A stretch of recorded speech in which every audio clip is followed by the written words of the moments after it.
सूचना होती अरुणाताईंचं सुरू करण्याच्या आधी मी सांगते की ज्यांना कोणाला प्रश्नोत्तर विचारायचे आहेत, आज संख्या जास्त असल्यामुळे कदाचित आपल्याला प्रश्नोत्तरांचा वेळ थोडा जास्त द्यावा लागेल. तर आपण चॅट बॉक्स मध्ये ठेवलं तर राधिकाताई आपल्या नंबरप्रमाणे घेतील आणि त्या नंबरप्रमाणे आपल्याला डॉक्टरांशी बोलण्याची संधी दिली जाईल. मी जास्त वेळ न घेता अरुणाताईंना सुरू करण्याची विनंती करते. सगळ्यांना नमस्कार. माझा आवाज पूर्णपणे ऐकू येतोय व्यवस्थित? पर्यावरण रक्षण ठाणे आणि राष्ट्रीय स्वयंसेवक संघ जनकल्याण समिती या सगळ्यांनी मला या प्लॅटफॉर्मवर बोलण्याची संधी दिली, त्याबद्दल मी सर्वप्रथम आपले आभारी आहे. जसं रश्मीताईंनी सांगितलं की स्वस्थ व्यक्ती म्हणजे काय, तर आयुर्वेद शास्त्रानुसार असं सांगितलेलं आहे की समदोष समाग्निश्च समधातु मलक्रिया प्रसन्नात्मेंद्रिये मनः स्वस्थ इत्यभिधीयते. तर ही जी आहे ही आयुर्वेद शास्त्रानुसार स्वस्थ व्यक्तीची व्याख्या सांगितली आहे. म्हणजे ज्या व्यक्तीचे तीनही दोष सातही धातू हे साम्यावस्थेत असतात, अशा व्यक्तीला स्वस्थ असं म्हटलं जातं. आणि आपण आज गेले 1.5 वर्ष ह्या पॅन्डेमिकचा अनुभव घेतोय, त्याच्यामध्ये आपण स्वस्थ राहणं आणि आपलं आरोग्य टिकवणं हे किती महत्वाचं आहे हे आपल्या सगळ्यांना नक्कीच समजलं असेल. आणि ह्या अशा पॅन्डेमिकच्या काळामध्ये आपण नेहमीच बघत आलेलो आहोत की आपली प्रतिकार शक्ती कशी वाढवायची किंवा आपलं आरोग्य कसं सुधारायचं. आणि हे सुधारण्यासाठी आपण आज आपल्या स्वयंपाकघरापासून सुरुवात करणार आहोत. कारण ह्या ठिकाणी असं आहे की आपलं सगळं स्वयंपाकघर हे महिलांच्या हातात असतं आणि जिच्या हाती सर्व स्वयंपाकाची सूत्र असतात ती आपलं आरोग्य नक्कीच चांगलं ठेवू शकते, हे सगळ्यांनाच माहितीये. असं बघा की आपण आपल्या कुठच्याही कार्यारंभी आपण पहिलं गणपतीचं स्तवन करतो, गणपतीचं पूजन करतो. आणि हळद आहे ना, ही हळद कडू रसाची असते. आता तुम्हाला मध्ये मध्ये मी थोडी आयुर्वेदाची पण सूत्र सांगत जाते की आयुर्वेद शास्त्रामध्ये काय सांगितलंय की आपला आहार जो आहे तो षड्रसात्मक असावा. म्हणजे मधुर, आम्ल, लवण, कटू, तिक्त, कषाय ह्या 6 रसांच्या चवीचं आपलं जेवण असावं. आणि हे जेवण आपण जेव्हा घेतो ना, तेव्हा हे सगळे रस योग्य मात्रेत आपल्या आहारात असावेत. मग ते कसे बरं असावेत? म्हणजे आपल्याला मी 6 रस सांगितले तर त्याची मात्रा किती असावी? तर ह्या ठिकाणी जे आहे, तर आता बघा पहिले जे 3 रस आहेत, मधुर, आम्ल, लवण, ह्या 3 रसांचे सेवन आपण नेहमीच करत असतो. पण त्याच्या पुढचे जे कडू, कटू, तिक्त, कषाय. कटू म्हणजे तिखट, तिक्त म्हणजे कडू आणि कषाय म्हणजे तुरट. तर ही जी हळद आहे ती कडू रसाची असते. ही हळद जी असते ना, ती हळद पूर्णपणे ओली हळद अशी मिळते. म्हणजे उद्या जेव्हा आपण ओल्या वनस्पती बघू त्याच्यामध्ये सुद्धा हे आपण कुंडीमध्ये कसं लावू शकतो हे आपण बघणार आहोत. आणि ही जी हळद आहे ती हळद, ते हळदीचे कंद पाण्याने स्वच्छ धुतात, ते वाळवतात आणि मग त्याचं चूर्ण किंवा पावडर करून आपण हळद या स्वरूपामध्ये वापरतो. तर ही हळद जी आहे ती आपल्या मसाल्याच्या डब्यातला अविभाज्य भाग असतो. आणि कसं असतं बघा, आपली फोडणी जी असते ती हळदीविना अधुरी राहते. म्हणजे आपण फोडणीत हळद टाकायचं विसरलो तर कोणी म्हणतं अरे आज काही भाजीला रंगच नाही आला. पण फक्त त्या भाजीला रंग येण्यासाठी आपण हळद वापरतो का? तर या ठिकाणी आपण जी हळद वापरतो ना, ती हळद जी असते ती आपल्या अन्नाचं पचन करण्यासाठी वापरली जाते.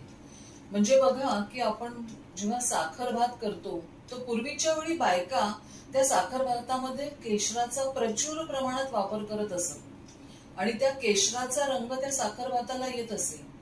पण नंतर नंतर माझ्या असं बघण्यामध्ये आलं, म्हणजे मी जेव्हा आयुर्वेद शिकायला लागले त्यावेळेला त्यांनी सांगितलं की तुम्ही जेव्हा साखर भात करता किंवा गोड भात करता त्याच्यामध्ये तुम्ही हळद जरूर वापरा. आणि त्या हळदीचा प्रयोग जो आहे तो हळदीचा उपयोग काय आहे माहितीये का? तर ती जी हळद आहे ना, ती त्या भाताचं पूर्णपणे सुखाने पचन करते. म्हणजे ती हळद जी असते ती नुसती रंगासाठी नसते, तर आपण जो भात खातो किंवा आपण जी साखर खातो त्या साखरेचं पचन करण्यासाठी आपल्याला त्या हळदीचा वापर केला जातो. आता ही जी हळद आहे ती हळद वेगवेगळ्या स्वरूपामध्ये, म्हणजे आपण बघतो की आंबे हळद येते, काळी हळद येते, आपण जेवणात वापरतो ती हळद असते. तर ही जी हळद आहे तर ही हळद आपल्याला या पॅन्डेमिकच्या काळामध्ये गळ्यासाठी, कफासाठी अतिशय चांगल्या प्रकारे उपयोगी येते. म्हणजे आपण जी हळद आहे ना ती कफ होऊ नये किंवा कफ झाला तर तो कफ कमी व्हावा यासाठी आपण वापरत असतो.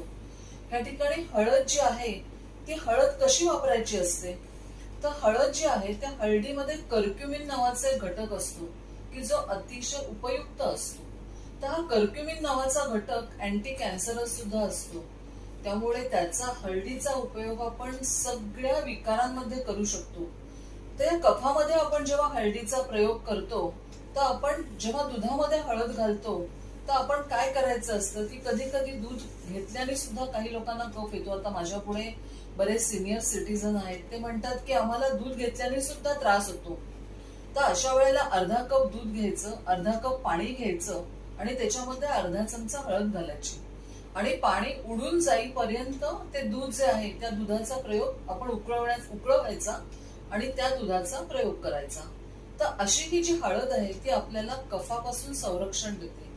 कारण हळद जी आहे ना ती आपल्या शरीरामध्ये जे वेगवेगळे स्त्राव निर्माण होत असतात, म्हणजे नाकातनं स्त्राव येतो, कफातनं स्त्राव येतो किंवा स्त्रियांना होणारे जे रक्तप्रदर किंवा श्वेतप्रदर म्हणजे त्यांना होणारे जे पाळीचे विकार जे असतात त्या विकारांमध्ये सुद्धा आपल्याला हळदीचा खूप चांगला वापर करता येतो. ही हळद जी आहे ती वर्णी आहे. म्हणजे आपण बघतो की हळदीचा प्रयोग लहान मुलांपासून आपण मोठ्या माणसांपर्यंत, वयोवृद्धांपर्यंत, तरुणींना, स्त्रियांना त्या हळदीला स्त्रीची सखी असं म्हणतात, तिला कांचनी असं म्हणतात, तिला गौरी असं सुद्धा म्हणतात. तर हे जी सगळी नावं आहे, योषित प्रिया असं म्हणतात. कारण स्त्रीच्या विविध अवस्थांमध्ये म्हणजे तिच्या वयाच्या विविध टप्प्यांमध्ये या हळदीचा जो आपण उपयोग केला तर तो आपल्याला अतिशय फायदेशीर ठरतो. म्हणजे बघा की हळद जी असते आपण छोट्या बाळांना जर उगाळून लावली तर त्या बाळांचा रंग सुधारण्यासाठी त्या हळदीचा उपयोग होतो. हा प्रयोग सगळ्यांनी करण्यासारखा आहे. म्हणजे ज्यांच्या घरात छोटी बाळं असतील किंवा आपण आपल्याकडे जेव्हा छोटी मुलं येणार असतील किंवा घरात प्रेग्नंट बायका असतील तर जेव्हा बाळ जन्माला येतं तेव्हा ती जी हळद असते ना ती आपण घरी तयार करावी आणि बाळाला जेव्हा तेल लावतो तेव्हा त्या तेलावरती ती हळद आपण लावावी. म्हणजे जे एक्सेस ऑइल असतं ते त्याच्याबरोबर निघून येतं. जेवढं शरीराला आवश्यक आहे तेवढं शरीरामध्ये तेल जिरलं जातं आणि त्याच्यानंतर काय करायचं, आपण जे हळकुंड घेतो ते हळकुंड सुद्धा साईमध्ये उगाळायचं आणि ते उगाळलेलं जे हळदीचं जे लेप आहे तो बाळाच्या चेहऱ्याला, बाळाच्या अंगाला लावायचा आणि त्यामुळे बाळाचा वर्ण सुधारायला खूप छान मदत होते. हीच हळद जी आहे ती जर लहान मुलांच्या अंगावरती लव असेल तर ती जी लव आहे ती लव जाण्यासाठी सुद्धा खूप उपयोगी होते. त्यामुळे या हळदीचा उपयोग आपण बघा लग्नामध्ये हळदीशिवाय लग्न होतच नाही, हळदीचे प्रोग्राम दणक्यात होतात. पण ती जी हळद आहे ती स्त्रीच्या आरोग्यासाठी अतिशय गरजेची आहे. म्हणजे वैवाहिक जीवनामध्ये पुढे तिला त्या हळदीचा उपयोग होणार असतो आणि अशासाठीच आपण ती हळद लावून त्या आपल्या हळदीच्या कार्यक्रमाची सुरुवात करतो. त्यामुळे ही हळद ही आपल्या जीवनाचा अविभाज्य भाग असतो. त्याच्यानंतर हळदीचा उपयोग जेव्हा सर्दी होते त्यावेळेला काय करायचं, निखाऱ्यावरती थोडीशी हळद टाकायची आणि त्याचा जो येणारा धूर असतो तो जर आपण धूर घेतला तर नाकावाटे वाहणारी जी सर्दी असते ती सर्दी सुद्धा कमी व्हायला मदत होते. त्यामुळे अजून एक तुम्हाला अशी मध्ये मध्ये मी टीप देत जाईन किंवा काही गोष्टी सांगत जाईन. तर आपण आपल्याकडे आपट्याची पानं असतात, आपण ती फेकून देतो. आपला दसरा झाला की पण ती पानं जपून ठेवावी आणि त्या पानामध्ये आपण पेन्सिलवरती ते पान गुंडाळावं, त्याला दोऱ्याने बांधावं, त्याच्यामध्ये ओवा भरावा आणि पुढे कापूस लावून त्याच्यामध्ये थोडीशी आधी हळद टाकायची आणि ती जी विडी आहे त्या विडीचा उपयोग तुम्हाला जर सर्दी झाली असेल, तुमचा श्वास जर घुसमटत असेल, नाक चोकअप झालं असेल तर त्या औषधी विडीचे 1-2 झुरके दिले किंवा तुम्हाला झुरका नाही घेता आला तर त्याला पूर्णपणे ती प्रज्वलित करायची आणि त्याचा जो धूर आहे तो नाकाने घेतला तर त्या धुरामुळे तुमचा नाक श्वसन मार्ग मोकळा होतो, तुमचा घसा मोकळा होतो. किंवा तोच धूर आहे तुम्ही तुमच्या बाळांना जेव्हा आपण आंघोळ करतो, आंघोळ घातल्यानंतर आपण जेव्हा बाळाच्या धुरीमध्ये ओवा टाकतो तेव्हा थोडीशी चिमूटभर हळद टाकली तरी सुद्धा बाळांना हे सर्दीचे कफाचे आजार होत नाही. त्याच्यानंतर हळदीचा मी एक उपयोग सांगते जो सगळ्यांना अतिशय महत्वाचा वाटेल. हळद जी असते ती डायबेटीस प्रतिबंधात्मक म्हणजे प्रमेहामध्ये अतिशय चांगल्या प्रकारे वापरली जाते. म्हणजे आम्ही असं म्हणतो धात्री निशेषू, म्हणजे ही धात्री म्हणजे आवळा आणि निशा म्हणजे हळद. तर या हळदीचा आणि आवळ्याचा आपण जर प्रमेहामध्ये म्हणजे रात्री वारंवार लघवीला उठायला लागलं तर अशा वेळेला आपण जर त्याचा प्रयोग केला तर आपल्याला त्याच्यामध्ये खूप फायदा होतो. ज्यावेळेला रुग्ण सांगतो की माझी शुगर लेवल बॉर्डर लेवलला आहे तर मी आता काही औषधं सुरू करायची का, तर अशा वेळेला केवळ आवळा आणि हळदीचं चूर्ण हे योग्य मात्रेमध्ये आपण जर सकाळी उपाशीपोटी घेतलं तर आपली शुगर जी आहे ती कंट्रोलला राहायला मदत होते. मी हे जे उपाय सांगते आहे ते उपाय उपयोगी नक्की आहेत. आपण आजीबाईच्या बटव्यातल्या त्या प्रत्येक गोष्टीचा आपण वापर करणार आहोत. पण ज्या ठिकाणी आपल्याला जाणवेल की हे मी खरंच करायला हवाय का, त्यावेळेला आपल्या जवळच्या तज्ञांचा जरूर सल्ला घ्या. कारण ती गोष्ट माझ्या शरीराला उपयोगी आहे का हे सुद्धा आपल्याला माहिती होणं गरजेचं आहे. आपण जेव्हा बघतो की आता तर सगळं बंद आहे, पण पूर्वीच्या वेळेला मॉर्निंग वॉक जेव्हा चालू असायचे तेव्हा मॉर्निंग वॉक करताना तिथे बाजूला टेबल लागलेली असायची आणि त्या टेबलावरती विविध प्रकारचे ज्यूस विकत मिळायचे.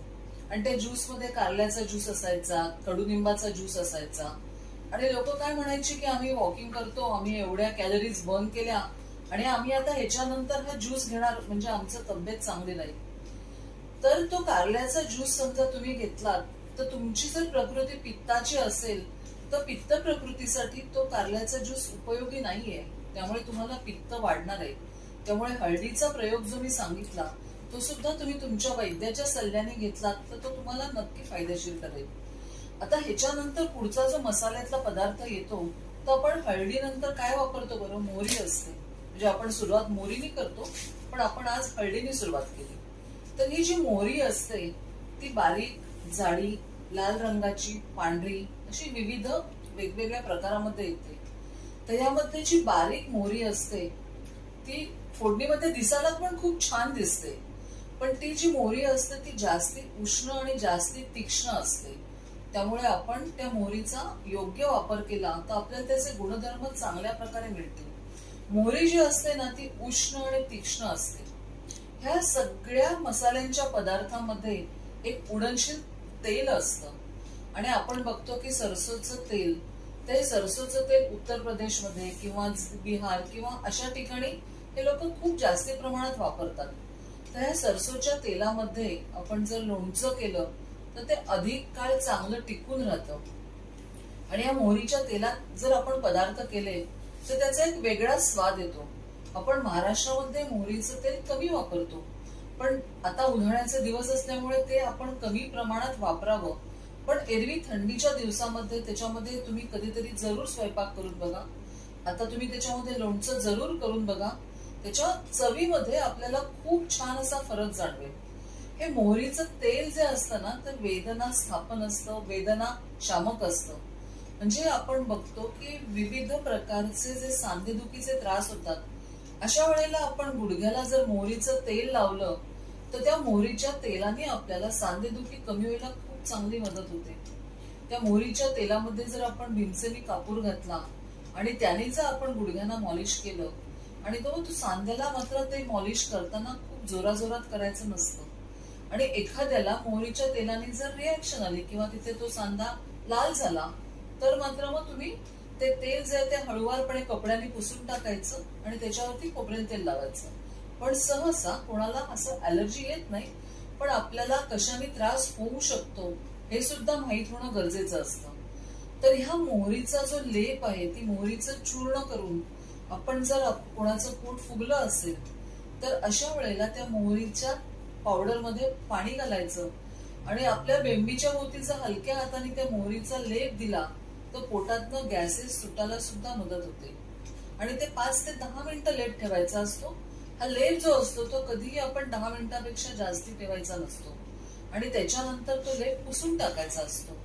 किंवा सांधे दुखी असेल तर त्या सांध्यावर सुद्धा दुखणाऱ्या सांध्यावरती आपण त्याच्यामध्ये कधी कधी थोडासा चुना मिसळू शकतो थोडा गुळ मिसळू शकतो आणि दुखणाऱ्या सांध्यावरती जर आपण त्याचा लेप दिला तर तो लेप सुद्धा आपल्याला खूप फायदेशीर ठरतो. ह्याच्यानंतर आपण काय वापरतो बरं, जिरं वापरतो. तर जिरं हे या उन्हाळ्याच्या दिवसात अतिशय दिव्य अशी औषधी म्हणून वापरता येते. आणि जिरं जे आहे ते उत्तम प्रकारे पोटातले गॅसेस काढणारं आहे. आपण बघतो की लहान मुलांना जेव्हा आपण पूर्वीच्या वेळेला आपण जे देतो कार्बिनेटिव्ह म्हणजे गॅस काढणारी औषधं किंवा वेगवेगळ्या ग्राईप वॉटरमध्ये बडीशोपेचं, त्याच्यामध्ये जो सुवा म्हणजे बाळंशोप असते आणि जिरं, ह्या सगळ्याचा एकत्रित अर्क केलेला असतो आणि त्यामुळे लहान मुलांच्या पोटातले गॅसेस लवकर निघून जातात. जर लहान बाळांना त्याचा उपयोग होतो तर आपल्याला मोठ्या माणसांना सुद्धा त्याचा खूप छान उपयोग होतो. म्हणजे आपण हे जे जिरं आहे ते जिरं असंच जर चावून खाल्लं तरी सुद्धा पोटामध्ये होणारे गॅसेसचे त्रास आहेत ते पूर्णपणे कमी व्हायला मदत होते. हे जे जिरं आहे हे जिरं हे थंड नसतं, जिरं हे उष्ण असतं, पण त्याचा वापर आपल्याला उन्हाळ्यामध्ये फायदेशीर ठरतो. हा जो जिरं आहे ते जिऱ्याची पावडर करायची. आता इथे बघा एक असं असतं की आपण कुठचाही पदार्थ कशा बरोबर संयोग करतो आहोत. संयोग म्हणजे आपण फोडणीमध्ये जेव्हा आपण घालतो, मोहरी घालतो, तर आपण जर तेल गॅस चालूच नाही केला आणि त्याच्यात फोडणी टाकली मोहरी, तर ती फोडणी तडतडेल का, मोहरी तडतडेल का, नाही. आणि मग त्याचा काही उपयोगच होणार नाही. त्यामुळे आपण गरम तेलामध्ये जर मोहरी टाकली, जिरं टाकलं तर ती फोडणी वाटणार आहे. म्हणजे आपण म्हणतो की एखादीची फोडणी छान झाली तर त्या फोडणीचा उपयोग आपल्याला चांगला मिळतो. म्हणजे ते जे द्रव्य आहे त्याचा तेलाशी संयोग होणं गरजेचं असतं. तर हे जे जिरं आहे जर आपण ते भाजून वापरलं तर त्याचा आपल्याला पचन संस्थेवर खूप चांगला उपयोग होतो. आणि जिरं हे कच्चं वापरलं तर त्याचा श्वसन संस्थेवर वापर होतो. त्यामुळे आपल्याला त्याचा उपयोग कुठे करायचा आहे त्यानुसार आपण ते औषध वापरायचं असतं. हिंग सुद्धा बघा, आपण फोडणीमध्ये घालताना गरम तेलामध्ये आपण हिंग टाकला, तेल जर तापलेलं असेल तर तो हिंग फुलतो आणि जर तेल तापलेलं नसेल तर तो हिंग फुलत नाही. आणि हिंग जे असतो तो हिंगाची शुद्धी होणं गरजेचं असतं. त्यामुळे तो तेलामध्ये आपण जेव्हा हिंग टाकतो ते तेल पूर्ण तापलं की आपण हिंग टाकला तर त्या हिंगाचा पचनासाठी आपल्याला उपयोग होतो. आपल्या मसाल्याच्या डब्यामध्ये हे जे सगळे पदार्थ आहेत ना ते आपली पचनशक्ती सुधारतं, आपलं श्वसन शक्ती सुधारतं, अन्नाला चव देतं. आपण बघतो की परदेशामध्ये जे लोक असतात ते कुठल्याही प्रकारे अन्न ब्लांड घेतात, फिकं घेतात. त्यामुळे आपण जर आपल्या अन्नामध्ये फोडणीचा वापर केला, विविध मसाल्यांचा वापर केला तर अशा वेळेला त्या अन्नाला रुची येते. तर हे जे जिरं आहे तर ते जिरं काय करायचं, जिऱ्याची पावडर करायची, धन्याची पावडर करायची. आणि धने आणि जिरं, तर धने जे असतात ते हलके असतात. त्यामुळे ते वजनाला समजा आपण बघितले तर 1 वाटी धने आणि 1 वाटी जिरं घेतलं तर ते प्रमाण एकाच एक होत नाही, कारण जिरं वजनाला जड असतं. त्यामुळे जिरं जे असतं ते धन्यापेक्षा कमी घ्यायचं आणि ते कच्चच ठेवायचं. मी तुम्हाला सांगितलं त्याप्रमाणे कच्चं किंवा भाजून दोन्ही प्रकारे आपण वापर करू शकतो. तर रात्रीच्या वेळेला 1 चमचा धन्याची पावडर, अर्धा चमचा जिऱ्याची पावडर आणि 1 ग्लासभर पाणी त्याच्यावरती घालायचं, ते झाकून ठेवायचं. आणि सकाळी उठल्यावरती चहा सुद्धा घ्यायच्या आधी आपण जर त्या धन्या जिऱ्याची पावडर घेतलेलं पाणी, आपण धने चावून घ्यायचे, ते पाणी प्यायचं. तर या उन्हाळ्यामध्ये होणारे जे लघवीचे त्रास असतात, म्हणजे लघवी गरम होते, लाल होते, थोडी थोडी होते, किंवा कोणाला लघवीला आग होते, मूत्रदाह त्याला म्हणतो, ह्या सगळ्या तक्रारी पूर्णपणे बाजूला होतात. त्यामुळे हा प्रयोग आपण जरूर करू शकतो. त्याच्यानंतर हे जे धन्या जिऱ्याचं पाणी आहे ते आपण उन्हाळ्यामध्ये दिवसभरामध्ये सुद्धा थोडं थोडं पिऊ शकतो. त्यामुळे सुद्धा आपल्याला घशाला खूप सुदिंग इफेक्ट मिळतो. त्यामुळे आपण धन्या जिऱ्याचा वापर करताना आपण बघा, आपण खिचडीमध्ये, मसाल्यामध्ये, मसाले भातामध्ये हे सगळे पदार्थ घालतो. त्यामुळे अन्नाची रुची वाढते, अन्न पचायला मदत होते. हे जे धने असतात ते धने आपल्याला शरीरामध्ये थंडावा देतात. आता सगळ्यांच्या मनात प्रश्न असे असतात की हे मी पदार्थ वापरतोय या उष्ण आहे का थंड आहे. तर या ठिकाणी बघा, धने आपण जेव्हा नवीन असतात, ते जेव्हा हिरवे असतात तेव्हा त्या धन्यामध्ये शीतता जास्ती असते. आणि जेव्हा धने जेव्हा पिवळे होतात तेव्हा त्याच्यामध्ये उष्ण गुणधर्म जास्ती वाढायला लागतात. त्यामुळे आपण त्याचा योग्य प्रकारे आपल्याला जसा हवा तसा वापर करून घेऊ शकतो. ह्याच्यानंतर आपण जे आहे ते पुढे आपण दालचिनीचा वापर करतो.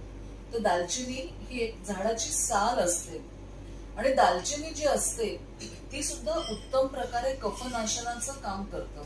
दालचिनी अन्नाला चव आणते, तसं दालचिनी आपल्या तोंडाची चव गेली असेल, आपल्या तोंडाला जर वास येत असेल, दुर्गंधी येत असेल, तर अशा वेळेस दालचिनीचा तुकडा किंवा लवंगेचा तुकडा आपण जर चघळत ठेवला तर आपल्या तोंडाला येणारा दुर्गंध जो आहे तो निघून जायला मदत होते.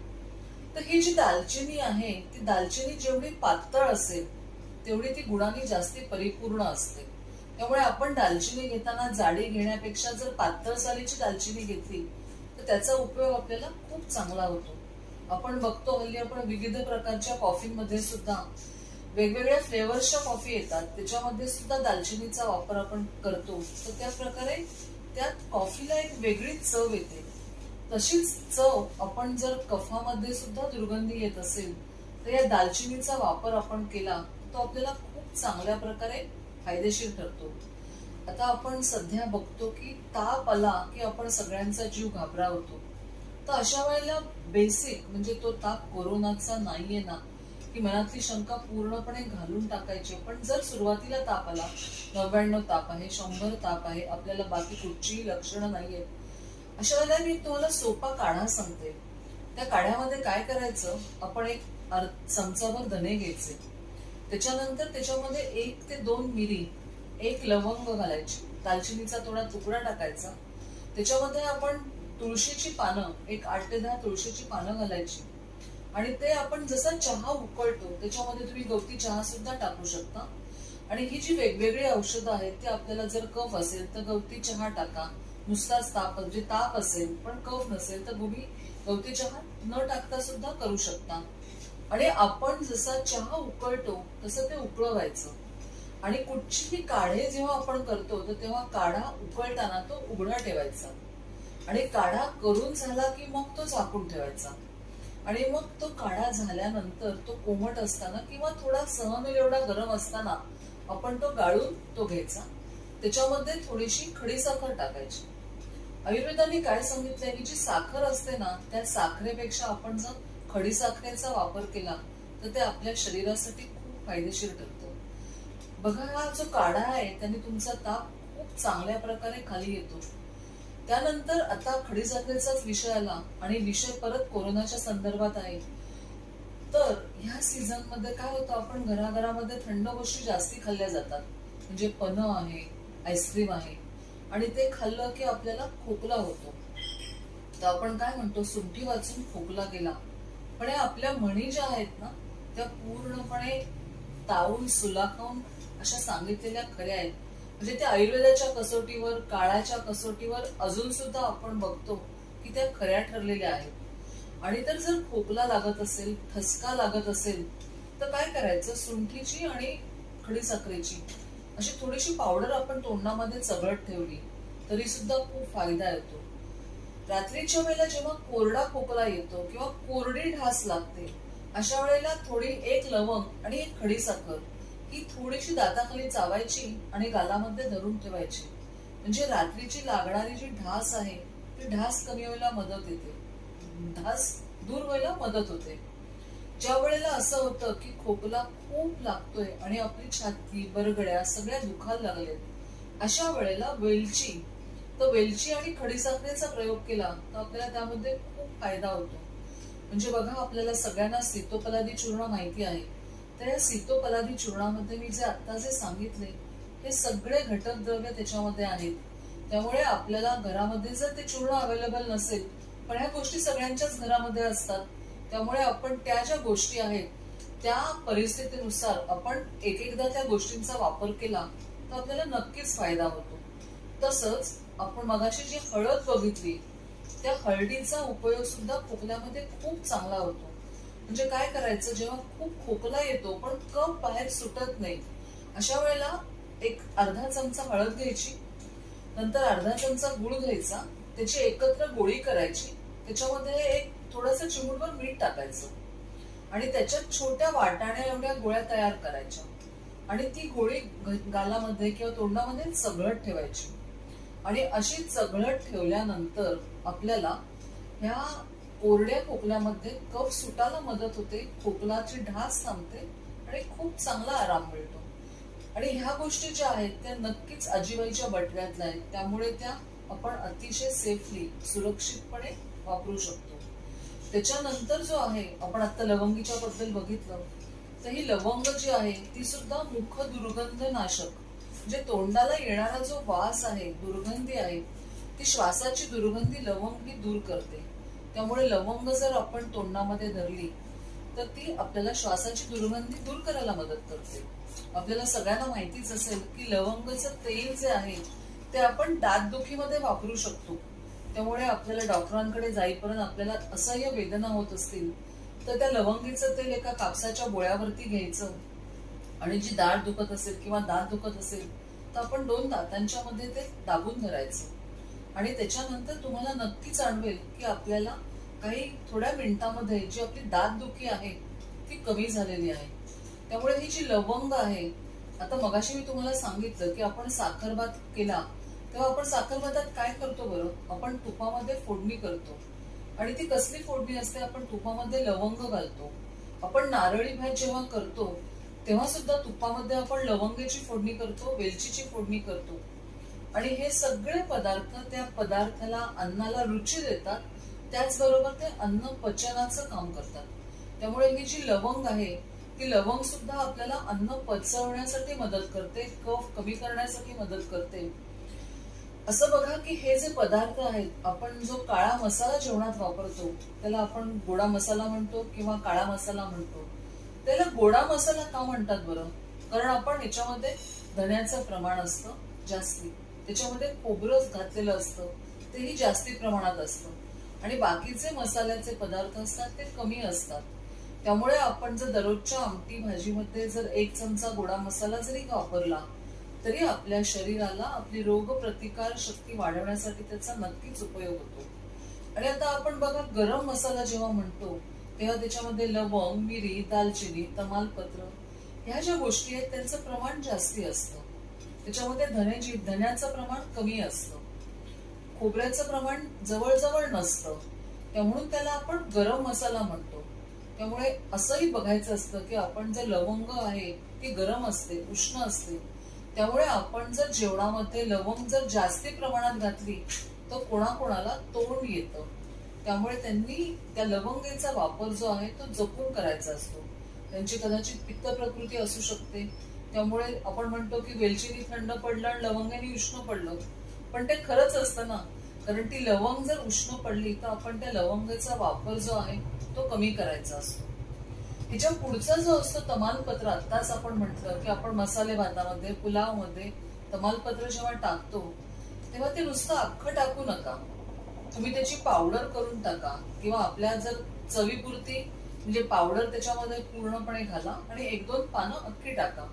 अशाने काय होईल की त्या मसाल्याच्या पदार्थांचे जे गुणधर्म आहेत ते तुम्हाला पूर्णपणे मिळतील. आणि शोभेसाठी आपण तमालपत्र एक नुसतं वरून घालू शकतो, त्यामुळे तमालपत्र आपण तसंच घालू शकतो. आता जिरं जे बघितलं तर त्या जिऱ्यामध्ये सुद्धा 2 प्रकार येतात, एक शहाजिरं असतं, एक साधं जिरं असतं. तर ते जे शहाजिरं आहे त्याला शहाजिरं का म्हणतात, ते बघा महाग पण असतं पण तेवढंच ते जास्ती औषधी असतं.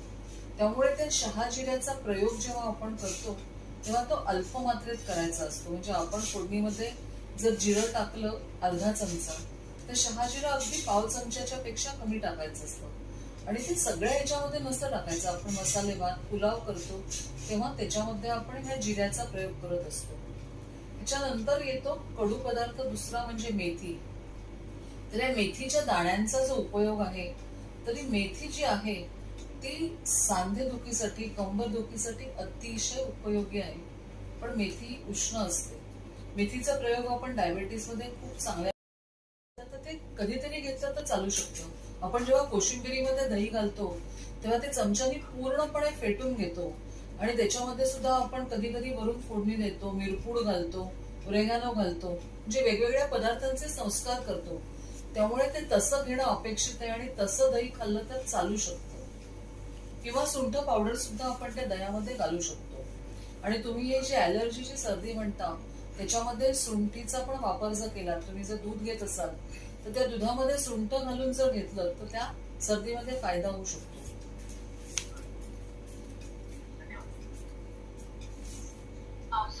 सुधीर देसाई, तुमचा प्रश्न विचारा. सुधीर देसाई. डॉक्टर, त्यांचा प्रश्न आहे की पित्तामुळे होणारी जी ऍलर्जी आहे त्याच्यावर काय उपाय आहे? आता पित्तामुळे होणारी जी ऍलर्जी असते तर मी आयुर्वेद शास्त्रातला ना एक खूप साधा आणि अतिशय सोपा आणि चांगला असा नियम आहे की आपल्याला आजार जे होत असतात ना त्याच्या मागे कारणं असतात.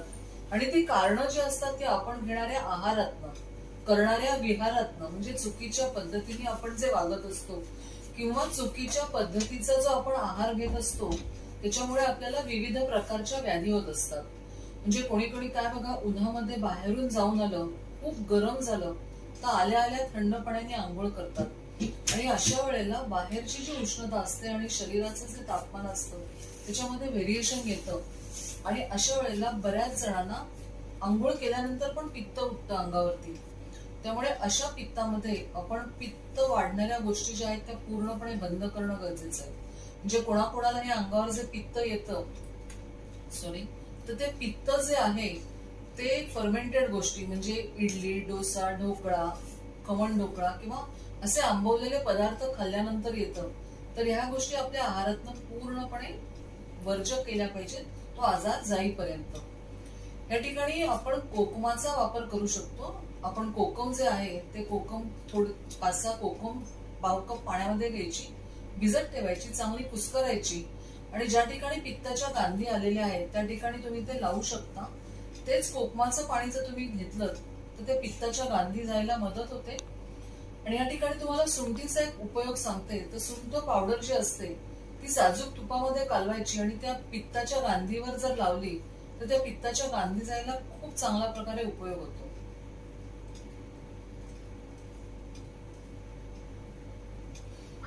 वंदना शिनोलीकर. हा, तुमचा प्रश्न. मला हायपर ऍसिडिटीसाठी काही औषध माहित पडेल का? मी सगळी पथ्य सगळं करते पण मला ऍसिडिटीचा भयंकर त्रास आहे मॅडम. तुम्हाला हायपर ऍसिडिटी म्हणजे काय होतं? म्हणजे सहसा माझ्या हार्मोनल चेंजेस पण आहेत त्याच्यामुळे पण आहे. डॉक्टर सहसा सांगतात की त्याचं माझं 52 आहे त्याच्यामुळे पण असेल. पण काहीही खाल्लं म्हणजे कितीही ठेवलं, काही पोहे समजा घेतले तर लागली एकदम अचानक एकच सुरून जाणार किंवा नाकात पाणी येणार. आता इथे बघा की तुम्हाला जो पित्ताचा त्रास जो आहे तर अशा वेळेला तुम्ही पित्तशामक गोष्टींचा वापर करणं गरजेचं आहे. आणि मग पित्तशामक गोष्टी म्हणजे कुठच्या, तर तुम्ही धन्याचा वापर करू शकता. तुम्ही जेवणामध्ये आंबट गोष्टी पूर्णपणे वर्ज करा. तुम्ही गुलकंद जो आहे, तुळशीचं बी आहे, सब्जाचं बी आहे, ह्याचा तुम्ही अल्प मात्रेमध्ये प्रयोग करून बघा. आणि तुम्ही एक काम करा की तुम्ही तुमच्या जेवणाच्या वेळा ज्या आहेत, रात्री उशिरा जेवायचं नाही आणि सकाळचं जे जेवण आहे म्हणजे कोणाकोणाला पोहे खाऊन जसं पित्ताचा त्रास होतो तर आपण सकाळी उठल्यावरती नाश्त्याच्या ऐवजी तुम्ही जेवण करा. आणि संध्याकाळचं जेवण हे सूर्यास्ताच्या आधी, म्हणजे आता आपण सगळेच घरी आहोत, वर्क फ्रॉम होम आहे किंवा जर घरी असाल तर जेवण संध्याकाळचं लवकर करा. आणि या ठिकाणी जो दुधाचा वापर आहे तो नॉर्मल टेम्परेचरला जर तुम्ही केलात, म्हणजे थंड दूध घ्यायचं नाहीये, पण त्या दुधामध्ये जर तुम्ही सुंठ घातलीत किंवा दुधामध्ये हळद घातली तर त्या हळदीच्या दुधाने किंवा सुंठीच्या दुधाने सुद्धा पित्त कमी व्हायला मदत होऊ शकते. थँक्यू. दीपक जांभेकरजी, तुमचा प्रश्न विचारा.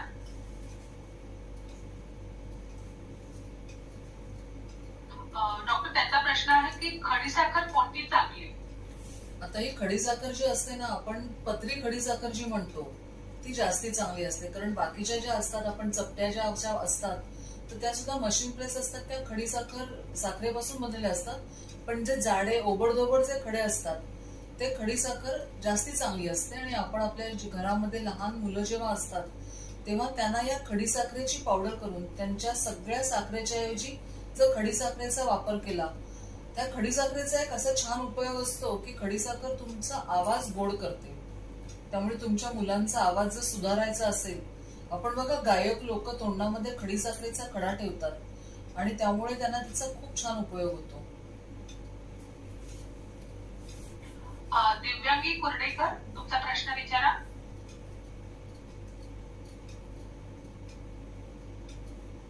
त्याचा प्रश्न आहे, मिश्री आणि खडीसाखर यामध्ये फरक काय? एकच असतं, मिश्री हिंदीमध्ये म्हणतात, काही फरक नाही वेगळा.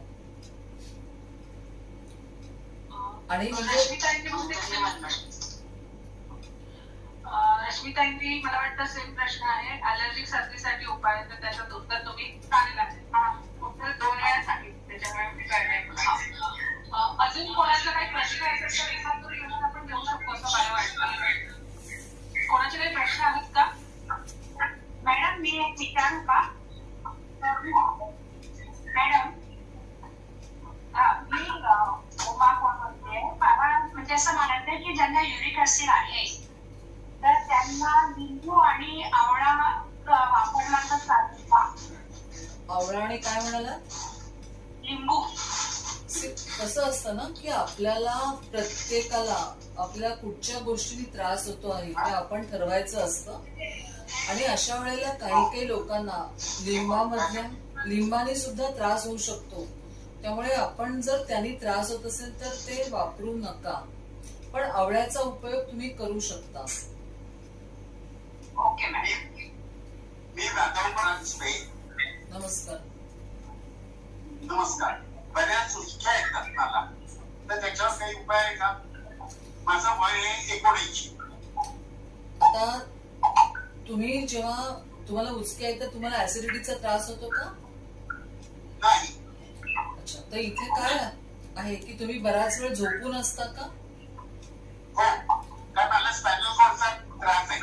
हा, म्हणजे मी आता बघते तुम्हाला की तुम्ही झोपूनच प्रश्न विचारताय. तर अशा वेळेला काय करायचं की आपण झोपल्यामुळे बऱ्याच वेळेला आपल्या श्वासनलिका किंवा याच्यावरती प्रेशर येतं आणि अन्ननलिका दबली जाऊन उचकी येऊ शकते. म्हणजे उचकी येण्याचं कारण आपण शोधायचं असतं. अशा वेळेला तुम्ही काही सेकंद दोन्ही नाकपुड्या जर बंद केल्यात तर तुमची उचकी थांबायला मदत होऊ शकते. पण इथे तुमचा श्वास काही सेकंदासाठी तुम्ही धरून ठेवायचा आहे. त्याच्यानंतर तुम्ही तोंडामध्ये खडीसाखर आणि लवंग ही तुम्ही जर चगळत ठेवली तर त्याचा सुद्धा तुम्हाला उपयोग होऊ शकतो. हे करून जरूर बघा तुम्ही. Thank you doctor. नमस्कार मॅडम, सुरेश जोशी बोलतोय. हॅलो. हा, बोला बोला, तुमचा प्रश्न विचारा. नाचणी मसाला जड असते का? ऍक्टिव्हिटी वाटते का नाचणीने? पण तुम्ही नाचणीचा वापर नेहमी जेवणात करता का? मधूनच करतो. पण एखादी गोष्ट मी सांगितलं तसं की आपल्याला एखाद्या गोष्टीने जर त्रास होत असेल ना तर ती आपण बंद करणंच फायद्याचं ठरेल ना. म्हणजे तुम्हाला जर नाचणी खाऊन त्रास होतोय तर नाचणीच्या ऐवजी तुम्ही ज्वारीची भाकरी जरूर वापरा. कारण नाचणी ही उष्ण असते आणि नाचणीचं सत्व जे असतं ते थंड असतं.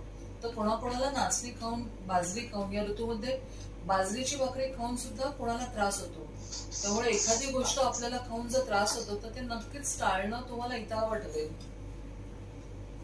Okay, thank you. प्रकाश पाटील यांचा मेसेज आहे आपल्याला की गोड्या मसाल्यासाठी कोणते घटक वापरतात आणि कसा तयार करतात? आता ह्या ठिकाणी असं आहे की गोड्या मसाल्यामध्ये आपण जास्ती धन्यांचं प्रमाण वापरतो. म्हणजे आपण जवळजवळ 1/2 किलो धने वापरतो. त्याच्यानंतर खोबरं जे असतं ते त्याच्या निम्म वापरायचं असतं. त्याच्यानंतर जिरं त्याच्या निम्म वापरायचं असतं. आणि त्याच्यामध्ये आपण जे दालचिनी, लवंग, मिरी, तमालपत्र हे सगळे पदार्थ 10 ग्रॅम घालायचे असतात. आणि त्यामुळे खोबरं आणि तीळ हे तेलावरती भाजायची गरज नाही.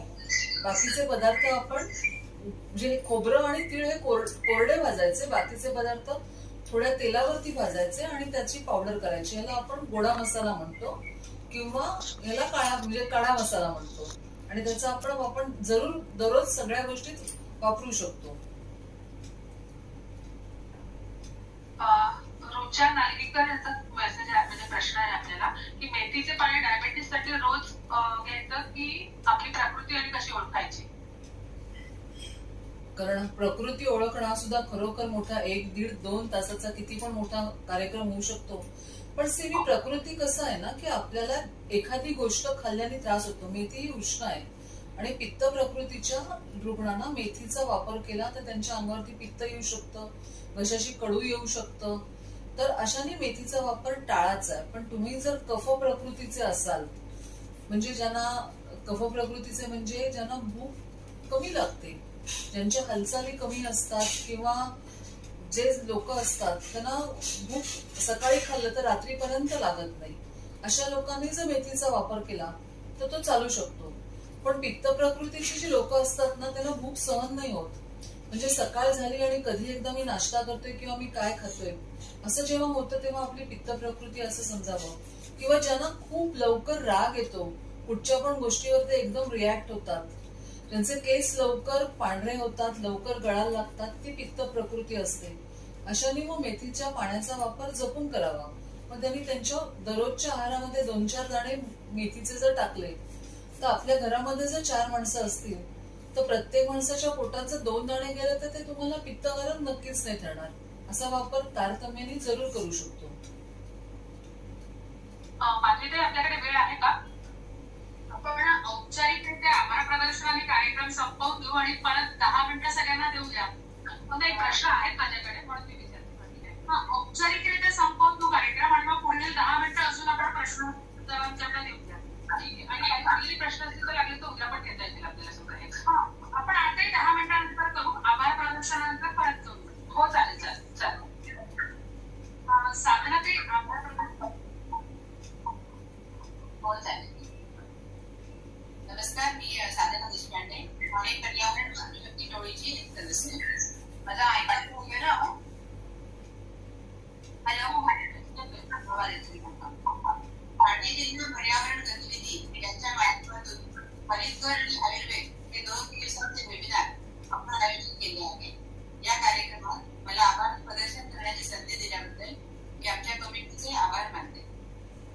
सध्या वेगवेगळ्या विषयावर अनेक वेबिनार्स आयोजित केलेले आहे, पण आपण आपला बहुमूल्य वेळ आमच्यासाठी दिला याबद्दल उपस्थित सर्व मान्यवरांचे मी प्रथम आभार मानते.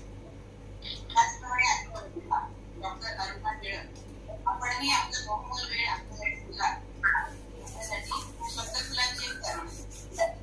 मूल्य आपल्या उपस्थितीचे आम्ही मनापासून जाणतो, मूल्य आपल्या उपस्थितीचे आम्ही मनापासून जाणतो, म्हणूनच आम्ही आपले हृदयापासून आभार मानतो. तसेच बाकी सर्व उपस्थित बंधू भगिनींचे मनपूर्वक आभार मानते आणि विनंती करते की असेच आमच्याशी जोडून राहा व भविष्यातही ठाणे जिल्हा पर्यावरण गतिविधीतर्फे जे कार्य. सर्वांना धन्यवाद आणि शुभरात्री.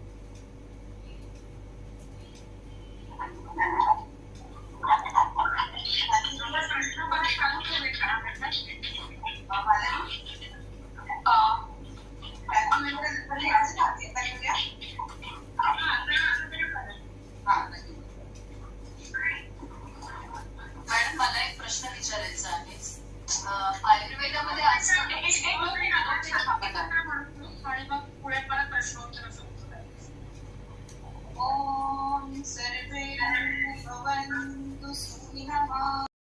साठी काही खाल्लं तरी त्यांना होतं, तर त्याच्यावर काय गोळा पाहिजे? या ठिकाणी आपण असा काताचा वापर जरूर करून बघू शकता. म्हणजे काताची जी पावडर असते ती काताची पावडर थोड्याशा मधामध्ये कालवायची आणि आपल्या गिरड्यांना आतून जर लावली तर ब्लिडिंग गम मध्ये खूप चांगला फायदा होतो. किंवा तिळाचं तेल जे असतं ते तिळाचं तेल आपण तोंडामध्ये धरून ठेवलं, आपण म्हणतो वदनी कवल घेता, तर आयुर्वेदामध्ये याला सांगितलेलं आहे गंडूष धारण. तर आपण तोंडामध्ये तिळाचं तेल जर धरून ठेवलं तर तेल जे आहे त्याच्यामध्ये हिलिंग प्रॉपर्टीज असतात. त्याच्यामध्ये तुम्ही थोडी हळद घातली आणि ती हळद आणि तीळ असं तोंडामध्ये धरून ठेवलं तर त्याच्याने सुद्धा तुमच्या ब्लिडिंग गम मध्ये ते कमी होण्यासाठी फायदा होऊ शकतो. या ठिकाणी आपण तुरट रसाचा जर वापर केला आणि त्याने जेवणामध्ये ज्या आंबट गोष्टी आहेत, फर्मेंटेड आहेत किंवा ज्या स्पायसी गोष्टी आहेत त्या पूर्णपणे बंद केल्या तर त्याचा आपल्याला फायदा होईल. आणि त्या काताच्या बरोबर तुरटी जी असते ती तुरटी सुद्धा रक्तसंबक असते. आपण बघा एखाद्या ठिकाणी मुका मार लागतो तेव्हा आपण हळद आणि तुरटी उगाळून बाहेरून लावतो. तर तुरटीची जी फुलवलेली लाही असते ती अगदी चिमूटभर लाही आणि त्याच्यामध्ये चिमूटभर कात आणि त्याच्यामध्ये मध घालून आपण जर आतून लावलं तर ब्लिडिंग गम मध्ये खूप चांगला फायदा होईल.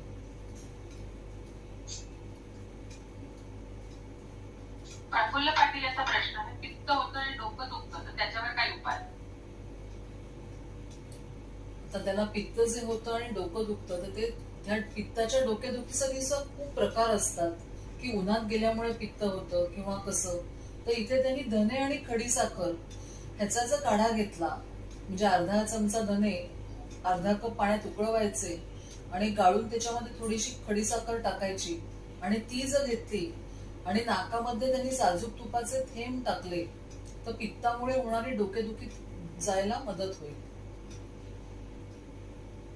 रोजच्या याचा प्रश्न आहे की आजकाल दूध पिऊ नये असं म्हणतात तर ते बरोबर आहे का? कसं आहे ना की आजकाल दूध पिऊ नये म्हणजे दूध जे आहे ते आपण जे पितो ते दूध नसतंच मुळे. आपण जर्सी म्हशींचं दूध पितो आणि त्यांना वेगवेगळ्या प्रकारचे हॉर्मोन्स देऊन ते दूध तयार केलं जातं.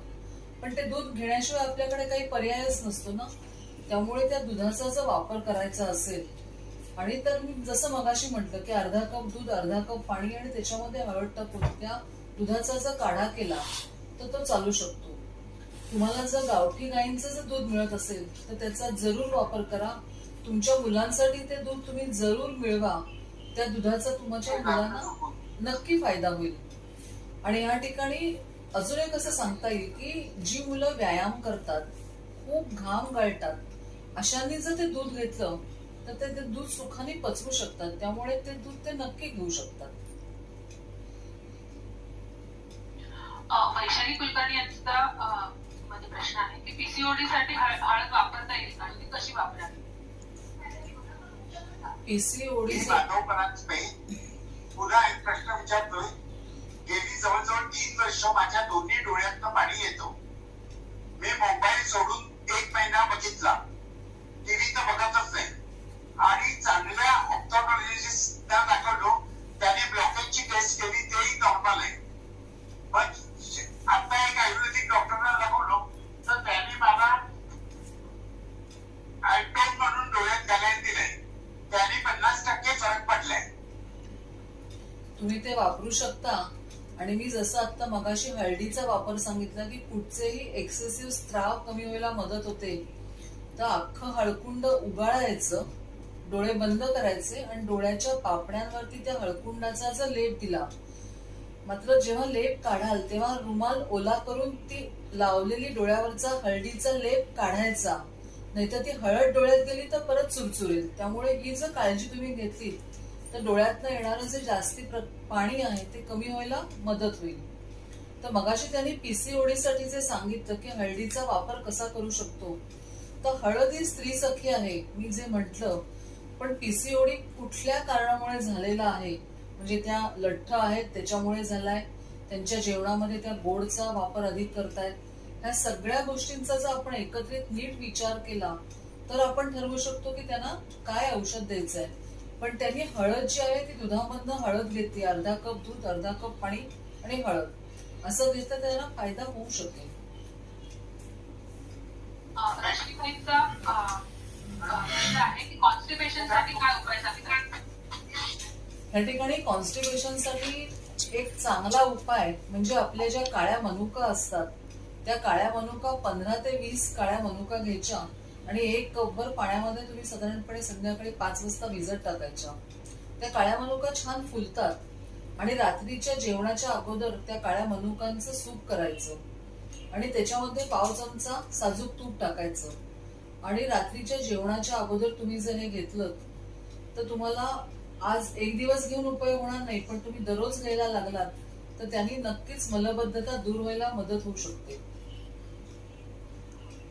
हेमाताईंचा प्रश्न आहे की फंगल इन्फेक्शन साठी उपाय सांगता येईल?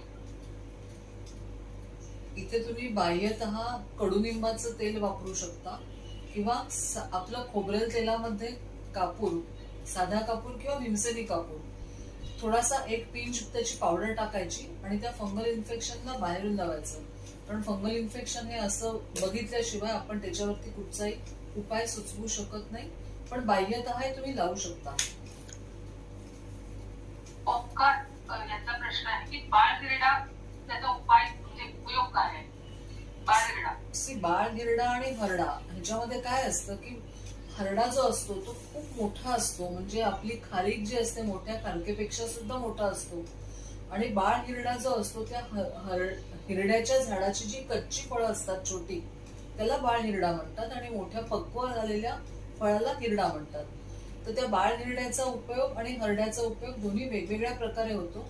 ज्या वेळेला आपल्याला कॉन्स्टिपेशन दूर करायचं असतं अशा वेळेला आपण जो मोठा हरडा असतो त्याचे तुकडे करायचे आणि ते मोठे तुकडे तुम्ही एरंडेल तेलामध्ये परतायचे आणि ते चूर्ण जर तुम्ही वापरलं तर कॉन्स्टिपेशन दूर व्हायला मदत होते. आणि तो बाळगिरडा तुम्ही तुमच्या छोट्या बाळांना बाळगोटीमध्ये 2 वळसे 3 वळसे असं जर उगाळून दिलं तर त्या छोट्या मुलांचं जे डायजेशन जे आहे ते योग्य प्रकारे सुधारतं, त्यांच्या आतड्यांमध्ये पित्ताचा स्राव योग्य प्रकारे होतो आणि त्यांची पचनशक्ती वाढायला मदत होते. सुधीर देसाई यांचा प्रश्न आहे की ताक पित्तशामक आहे का? ताक पित्तशामक आहे का? तुम्ही त्याच्यामध्ये जर जिऱ्याची पावडर वगैरे घालून जर वापरलं तर तुम्ही ते वापरू शकता. कारण ताक जे आहे ते त्रिदोष शामक सांगितलेलं आहे. ते ताक जे आहे ते खरोखर इंद्राला सुद्धा दुर्लभ सांगितलेलं आहे. पण ताक करताना हे तुम्ही ताज्या दह्याचं करणं अपेक्षित आहे. आणि जेव्हा आपण ताक म्हणतो ना तेव्हा लोण्याखालचं ताक घेणं हे जास्ती संयुक्तिक असतं, पण आजकाल ते शक्य नसतं कारण सगळे लोक लोणी साईचं करतच नाहीत. पण जेव्हा तुम्ही ताक घ्याल तेव्हा ते ताज्या दह्याचं घ्या. तुम्ही जेवढं आपण बघा हॉटेलमध्ये गेलो तर छोट्या छोट्या वाट्यातनं दही येतं, तर त्यामुळे तुम्ही तुमच्यासाठी प्रत्येक घरात जर एखाद्या घरात 4 माणसं असतील तर तुम्ही 4 वाट्या छोट्या छोट्या दह्याच्या लावा आणि ते प्रत्येकाच्यासाठी एक एक छोट्या वाटीचं दही मोडून तुम्ही जर ताक घेतलं तर त्या ताकामध्ये असणारे जे बॅसिले असतात ते तुमच्या आरोग्यासाठी उपयुक्त ठरतील. आणि जेवढं हवं तेवढ्याच मात्रेत ताक जाईल आणि ते ताक मात्र पूर्ण घुसळणं अपेक्षित आहे रवीने. नुसतं चमच्याने हलवलं म्हणजे ताक नाही. आणि ताक करताना त्याच्यामध्ये पाणी घालून केलेलं ताक अपेक्षित असतं. आणि त्या ताकामध्ये तुम्ही सैंधव घाला, जिरपूड घाला, हिंग घाला, तुम्ही कोथिंबीर घालू शकता. अशा वेगवेगळ्या प्रकारे त्या ताकाचा वापर करू शकता. महेश ओसले यांचा प्रश्न आहे की लाल तिखटाचे काही औषधी उपयोग आहेत का? हो, नक्की आहेत. लाल तिखट जे आहे ना ते रुची वाढवणार आहे.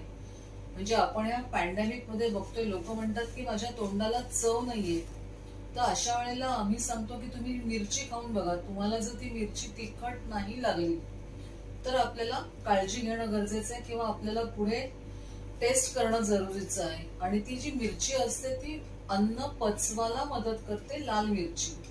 कारण त्याच्यावरती उष्णतेचे संस्कार झालेले असतात. म्हणजे हिरवी मिरची आपण बघतो देशाकडची लोक त्यांच्या आहारामध्ये अशा हिरव्या मिरच्या घेतात भाकरी बरोबर आणि त्या किंवा त्या ठेच्याचा ते वापर जास्ती करतात. पण अशा लोकांना ऍसिडिटीचा खूप जास्ती त्रास होतो. पण तेच कंपॅरेटिव्हली आपण जर लाल मिरचीची पावडर वापरली तर त्या अन्न पचनाला उपयोग होतो. आणि आम्ही जेवणात पथ्य सांगताना सुद्धा हिरव्या मिरचीच्या ऐवजी आपण लाल पावडर म्हणजे आपली जी मिरचीची पावडर असते ती वापरायला सांगतो. अजय आपल्याकडे वेळ आहे का? 2 मिनिटं करूया आणि मग थांबूया, म्हणजे उद्या पण आपल्याला परत करता येईल. ओके, एक प्रश्न घेतले शेवटचा. मग नंदाताईंचा प्रश्न आहे की तेही पोट साफ होत नाही, त्यासाठी काय उपाय? मी जो आता सांगितला हरड्याचा प्रयोग किंवा काळ्या मनुकांचा वापर तो तुम्ही नक्कीच करून बघू शकता. किंवा तुम्ही जर वयानुसार तुम्ही एक 5 ml एरंडेल दररोज संध्याकाळी 5 वाजता एक पाव कप दुधातनं घेतलं तर त्याच्यामुळे पोट साफ व्हायला मदत होते. कारण जसजसं वय वाढत जातं तसं आतड्यांमध्ये वृक्षता कोरडेपणा वाढत जातो आणि अशा वेळेला तिथे तेलाची गरज वृक्षतेत घालवण्यासाठी गरजेची असते. त्यामुळे त्या एरंडेल तेलाचा उपयोग जर केला तर तो फक्त 1 चमचा एवढाच घ्यायचा असतो किंवा आपल्या दररोजच्या पोळीमध्ये आपण 1 चमचा एरंडेल मोहन म्हणून घातलं आणि ती पोळी तुम्ही घरातल्या सगळ्या लोकांनी जरी खाल्ली तरी त्या कॉन्स्टिपेशन दूर होण्यासाठी मदत होते. आणि या पोळीमध्ये घातलेल्या एरंडेल तेलाचा अजून एक चांगला उपयोग म्हणजे सांधेदुखी दूर होण्यासाठी खूप चांगला मदत होते. या ठिकाणी तुम्ही मला बोलवलं, या सगळ्या श्रोतृवर्गाने शांतपणे ऐकून घेतलं त्याबद्दल मी आपली सगळ्यांची आभारी आहे. धन्यवाद. धन्यवाद. छान आणि तुम्ही खूप शांतपणे सर्व प्रश्नांची उत्तरं दिली. आपण उद्या पण याच प्रकाराने खूप बऱ्याच जणांना आम्ही आज सामील करू शकलो नाही, त्याच्याकरता क्षमस्व. उद्या नक्की आपण त्या सर्वांना सामील करण्याचा प्रयत्न करू आणि सर्वांचे प्रश्न आपण हे करू शकू त्याकरता नक्की प्रयत्न राहू. परत एकदा सर्वांचे ठाणे पर्यावरण गतिविधीतर्फे खूप खूप आभार. डॉक्टर तुमचे पण